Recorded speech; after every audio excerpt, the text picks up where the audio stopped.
What is a childhood trauma you're aware of, and how does it affect your adult life? Do you know what? I'm going to pay you the respect because you're out here doing your thing, so I'm going to tell you something a little bit probably private, but a childhood trauma, I think probably just understanding the true meaning of love. You know, I don't think it was non-existent. I think it existed in different forms, but understanding what true love felt like is probably something that deserted me a little bit. And of course, as you grow up, you then owe it to yourself to find out, you know, what love means to you, how to communicate love to others as well. So that's probably one thing that I'd say, because it does affect you, especially as a young black kid growing up. I think there's a lot of pressure in terms of how you deal with love, if you're dismissive of love, and what you've got to do to adhere to societal norms. But yeah, for me, it's probably that, to be fair. Yeah. And what does love mean to you now? What does love mean to me now? We'd be here for a very long time, but I'll give you a quick short one. Love is probably the willingness to sort of give yourself for the benefit of others as well, and getting that in return. I think it's a multivariate analysis that has to come out of describing love.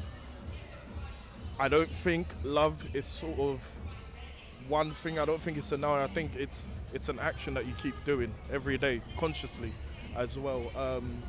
Love is care. Love is showing gratitude. Love is communicating when things aren't going well. Love is a whole load of things. Love is beautiful. And I think for me, black love is probably the most beautiful, because when we're talking about black love, we're talking about a peoples that have been ostracized for a very long time. And then when we're talking from a male perspective, we're looking at women who are essentially at the bottom of the chain of everything, unfairly. And then what does the black man do to protect the black woman? What sort of space does the black man create to ensure that the black woman reaches her potential and more? Black love's different to love.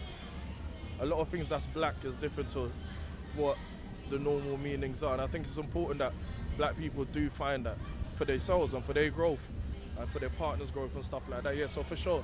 Like I said, we'd be here for a very long time for us to start talking about love, but yeah, there are sort of different meanings for me still. Oh, I love that. Do you have a podcast, isn't it? I do. I need to watch it. I need to watch it and post your stuff up. Yeah. Space podcast. Yes. Follow us. Yes. The new season's coming out soon.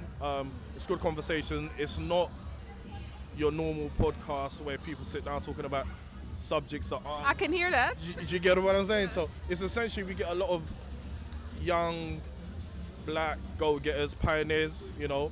And it's not pioneers by winning awards and stuff like that. You're a pioneer getting up every morning and saying, I want to chase my dream, you know. So for us, is having so many people in the same space, so our listeners that are scared to do that first step know what to do that first step. A lot of dreams are lost without taking the first step. What we're trying to do is bridge that gap. You know, there's a lot of things that I could talk about right now. But yeah, you can give Pioneer Space a follow, see if it's something that, you know, resonates well with you. And if it does, then yeah, man, drop us a message. Yeah. Yeah, for sure. Thank you so much.